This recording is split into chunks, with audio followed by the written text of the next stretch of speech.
Keegs, Kyle, and Dan. And last Monday, we sat here, Keegs, and I said, this coming week will define the Blue Jays season.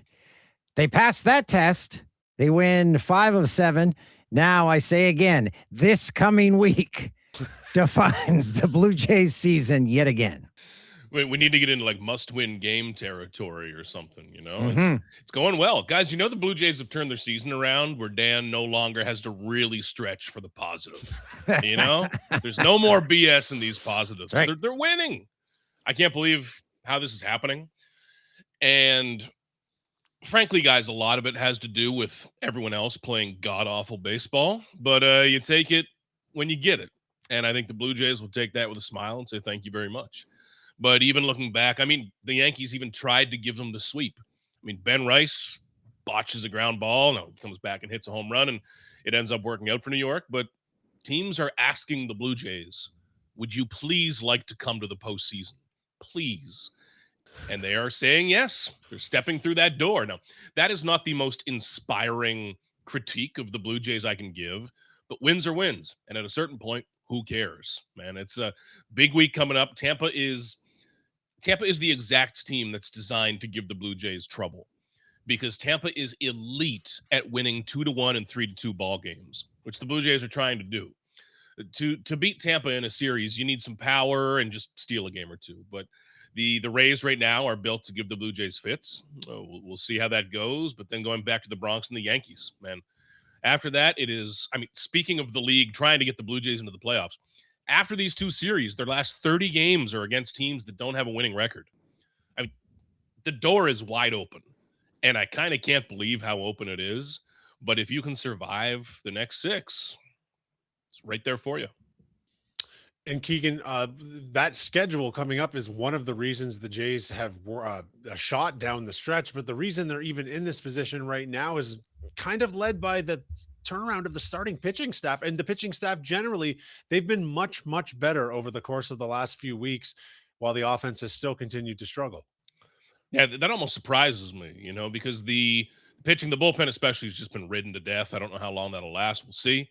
But Max Scherzer and Shane Bieber are what impressed me most. You know, the Blue Jays also survived a bullpen day against Cam Schlittler. Like, none of this makes sense anymore. Whatever. The outings they are getting from Shane Bieber and Max Scherzer are spectacular right now because this rotation is already without Berrios, Cody Ponce, Bowden Francis, Spencer Arrighetti, Jameson Taillon, Trey Savage. I mean, even as I'm reading these names, guys, I'm like, Jesus, this is wow. They kept coming to mind. This rotation is a mess.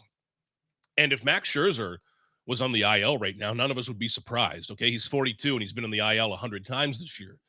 He is running on just adrenaline and stubbornness, and I love it.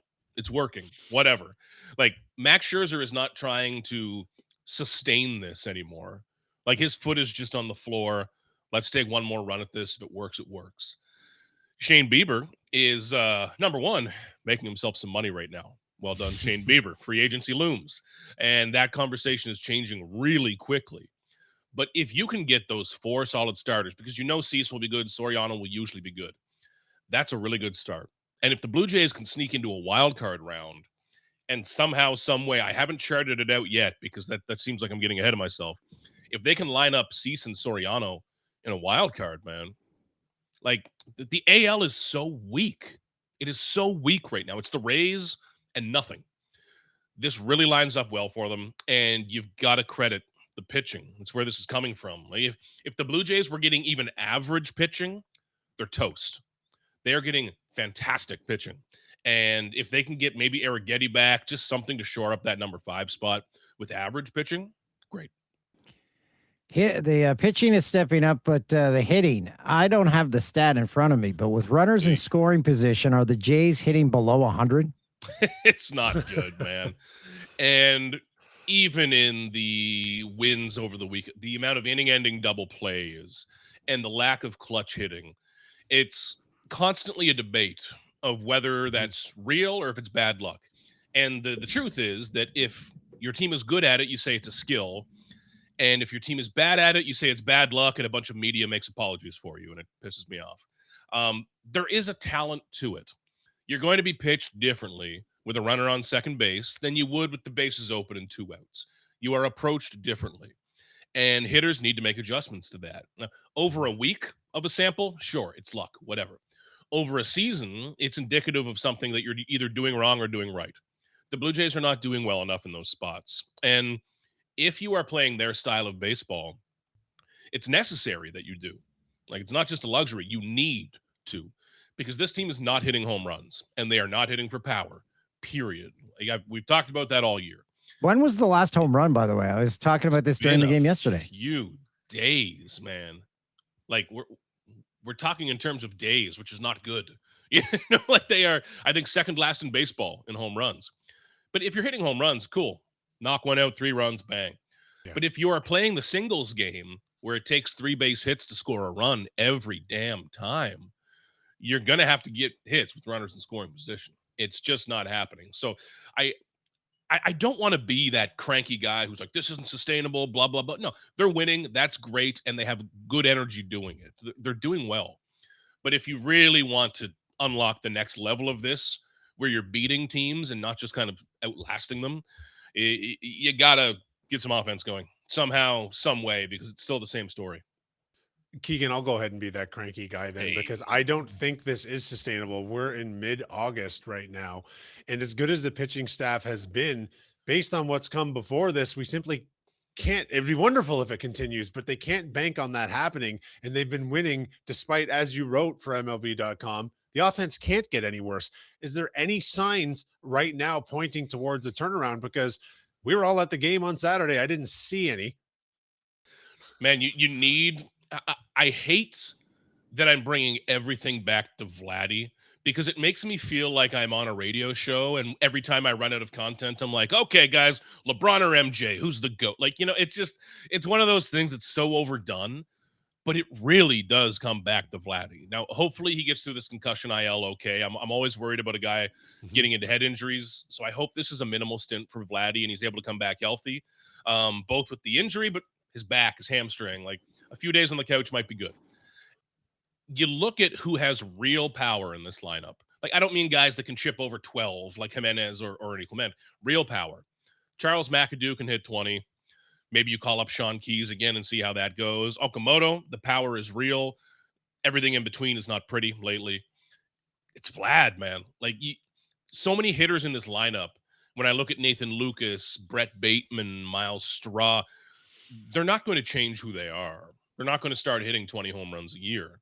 It takes a certain type of player.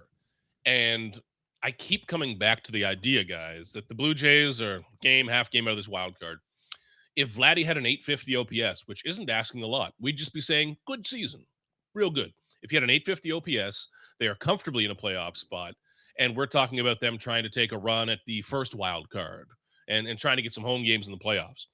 It's a different conversation. I really do think it comes back to Vladdy, because you need it to come from power hitters. You know, I'm not going to ask kind of singles hitting rookies to go deep. You need your big dogs to be the big dogs. And this entire lineup, frankly, this entire organization is built around stacking these on base and contact guys around a nucleus. And the nucleus is kind of just Vladdy at this point. Maybe Alejandro Kirk if he's hitting for some more power, but it's kind of just Vladdy. And that's why this isn't working right now offensively. You need the engine. This is a pretty car with no engine right now. Return of the Mac, Charles McAdoo. He wants to, he's inserting himself in the Vladdy role. I like McAdoo, man. He's a interesting guy, like really great personality, fun guy to talk to, but sneaky athletic too. Like I think I made the mistake when the Blue Jays acquired him. This is a couple years back. And as he came up as a prospect, you see the power numbers and that he's playing kind of the corners, third base and first base. And you think, okay, bigger, bulkier, strong guy, maybe not the fastest. He's a really good athlete, like really good athlete. You can stick him in left field and maybe right field down the road. It's a learning curve. But what I envision for him, guys, if he can do in the corner outfields what Davis Schneider did, you're thrilled. Like, Davis Schneider was a second baseman who wasn't all that athletic, but he nailed the fundamentals of the corner outfields, and he turned himself into at least an average defender, and I admire that. If Charles McAdoo can do that with more athleticism, That unlocks a lot of exciting opportunities, especially in an outfield group that's pretty wide open next year. But real power, I think he's at 20 home runs now between AAA and the big leagues this year. Fits in the clubhouse very well. And I think it's one of those guys that could be a sneaky fan favorite as well, guys. Like big personality, but I mean, they're batting him leadoff. I kind of like how John Schneider's managing this lineup right now. Just like, screw it. Whoever I feel good about, whoever had a good day yesterday, go bat leadoff in a wild card race. Keegan, I like how you mentioned the way he fits in the clubhouse, because when I was at the game on Saturday, what I was paying closest attention to was everything that wasn't the play of the game and the way these guys moved, interacted with each other coming on and off the field. It does seem as though there is a turnaround in this team. They see the silver lining right now. They can see light at the end of this tunnel, and they do resemble, between innings, the team that we saw last year have so much fun on their way to the World Series. Yeah, there's nothing to lose right now, especially if you are someone like McAdoo, someone like Brett Bateman coming up into this lineup. I don't want to say that they don't care about what's happened. They very much do. They're serious. They're pros. But you're brand new to this. Like, you haven't lost many games this year, right? You're brand new to the big leagues. Come up and let it fly. Let it rip. Play aggressive baseball. And I think that's really benefiting them. And even among the veterans, when you look at guys like George Springer and Straw and Lucas and Clement, who's 30 now, I guess, a lot of these guys, I think, understand that like the bad part has happened and you're not going to change it, right? And the trade deadline works as a very useful refresh point, I think, where you kind of pause and it's like, okay, this season has been god awful, but you're not going to reach back into May and turn losses into wins. You might as well just take a run at this. And you might as well take that travel ball 12 and under mentality to just say, screw it and see what we can make happen. And let's have a little fun doing it. Getting past the trade deadline really helped. Like John Schneider said, that it felt a bit stagnant. And that's not always the player's fault. It's just the reality of the roster. Like I go back to 92 and 93, where the Blue Jays turned over half their roster between World Series wins. Part of that was baseball and money, but part of it was just not being stagnant. And when you have the same guys in the same room chasing the same goal, if you're not the best team in baseball, it feels disappointing and it gets heavy. And I think chasing last year's identity has always been problematic. You're never going to get that. It needed to be a new identity from the start, and I don't think they got on that pathway whatsoever. Now they can. Now they can call themselves the underdogs who everyone doubted, even though that's complete BS, and I will struggle with that narrative when it comes. Boy, will I struggle.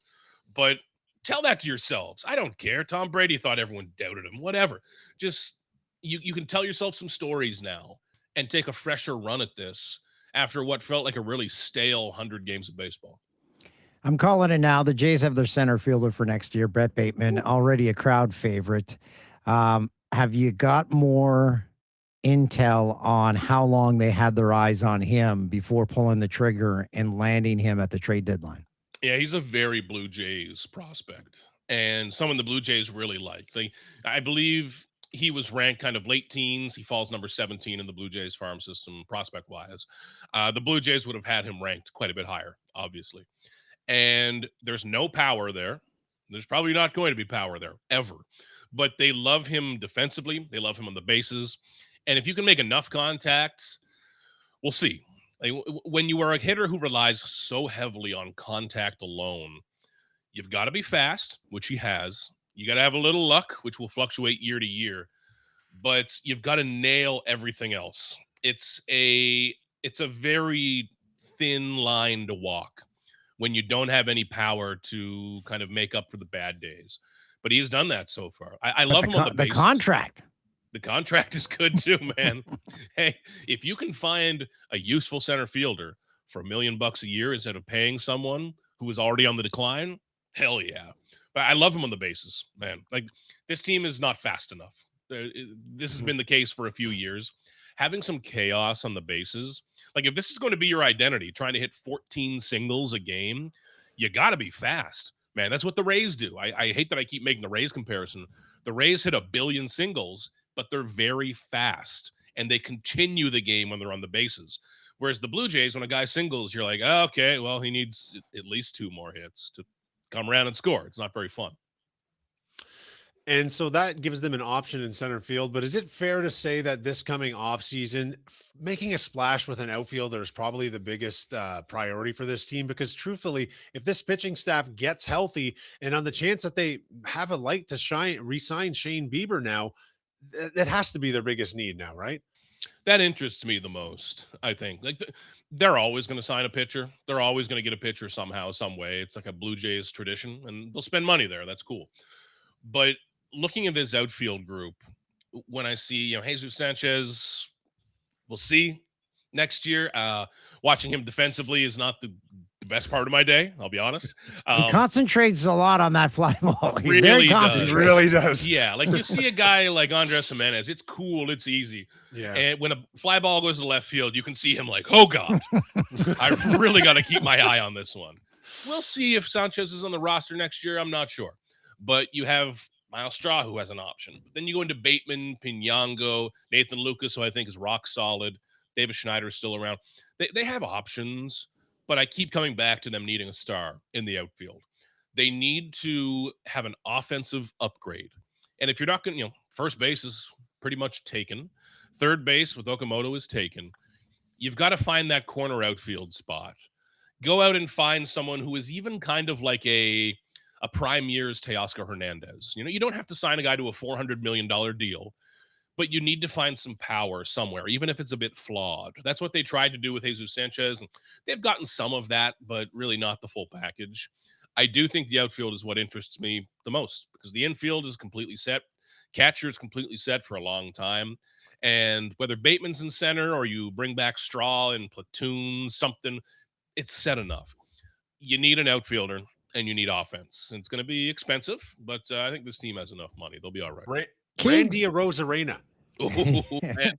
Wouldn't I like to cover that? Just a little spice, There's not much spice these days. Hey, you already have the options in-house. Barger and the ghost of Anthony Santander. Addison Barger, man. It's been a minute since I've heard that name. Wow-wee. And yeah, Anthony Santander. That is what I wanted. Let's get a Brett Bateman in center field covering everything, and then Sanchez Santander in the corners. They can bring lawn chairs out there. I don't care. Santander, by the way, he still has how many years left on his contract? 3 left. Three. How many at-bats has he had with the Blue Jays? Man, not many. I think he only got into not even 50 games last year, but 3 years left after this. There's some deferrals in there as well, so there'll be payments kicking down the line. But Santander is that name where like once a month, John Schneider will tack that on at the end of an injury update. Like, oh, by the way, Santander's started to do this. And I'll think, oh, God, okay. Very good. But, I wanted to bring up something about Sunday's game when they brought in Braden Fisher for the 10th. And I know they were talking on the broadcast. They said Rogers and Varland will not be used because they've been used 3 consecutive days. But considering where they are, you can't call on Louis for one more. He threw how many pitches on Saturday? Come on. I almost cut you off, Dan. I said I was going to say they were talking about Rogers on that broadcast. No way. But Tyler Rogers, Varland the day before he'd gone back to back 4 pitches the day before third. That's got to be a pregame call of like, no matter what, we're not going 3 in a row. Now he'd only thrown 17 combined pitches over 2 days. Braden Fisher's the one I worry about with fatigue at this point. Because Louis Varland, I think it's just proven that he's made of rubber, and Tyler Rogers, we know he's made of rubber. But at this point, Braden Fisher is, 26 years old, just turned 26. Coming up through the minor leagues, like he had some decent relief workloads, but you are pushing him awfully hard right now. 60 appearances, 63 innings. And I'm going to quickly look up where that ranks among all relievers, but this has got to be near the top of the league. I know that Mason Fluharty, I think, is still number 1. Yes, he is at 65. Braden Fisher, number 5 in baseball in terms of appearances. And different bodies, different shoulders and elbows take that different ways. But I'm very interested to watch Braden Fisher down the stretch here. And I think he's a guy that, not just a day or 2 down, but if you can find a pocket where you almost skip one of his appearances and give him 4 or 5 days, I think would be really beneficial because he is, God, this guy's on pace for like 72 appearances or something. That doesn't work. Keegan, I'll leave you with this. Just back to the Tampa Bay series coming up. No one expects a sweep or anything like that, but how important is it for this team? They have the strength of schedule going down the stretch, but right now they're playing the best team in the American League, the best team in their division. How important is it for them to be in at the very least every game, to be competitive throughout all 3 games of the series and show that they can hang with the big boys and get that identity from last season back to some degree? Yeah, if they go down to Tampa and get whooped, it's easy to look at the last week of games and focus a bit more on Wilson Contreras dropping that pop fly and some of these plays that really helped out the Blue Jays along the way, some charitable baseball. But if they can stay in these games, I mean, ideally take 2 of 3, but really make games of this and prove that you're a contender, that changes, I think, really the energy around this team. Like, people are ready to jump back on this wagon. And I know that hardcore fans have been in it all year. And again, like I'm all for bandwagon jumpers. I mean, save yourself the heartache and watching 800 hours of baseball. Like, I wish I could just show up when it got interesting. All aboard, man. But there's not much else going on in sports right now. There's just not. Like, football hasn't started yet. I'm sure one of these days Gavin McKenna will like skate a lap and will shut down the city. But otherwise, like, dude, there's nothing going on in sports. Nada. So if the Blue Jays can be remotely relevant, they will be back into having millions of people watching every single game. And this is when you need to kind of launch that, and then going back into New York where you won the ALDS last year and had that big celebration. It's an exciting time. And down the stretch, as long as you don't botch this week, you're playing all of the wild card contenders. You are playing, at best, average baseball teams. It's right in front of them. Like, if the Blue Jays don't make the wild card at this point, it's their own fault. They have full control over making this race their own. And when I look at all of the teams in this, like, yeah, maybe the Mariners start to ride their pitching. Maybe Detroit stays hot. The Blue Jays are the team that I think is scariest in this race. And I think other teams look at it the same way. The 2026 Blue Jays, remotely relevant. Print the t-shirts. Thanks, Geeks. You got it, guys.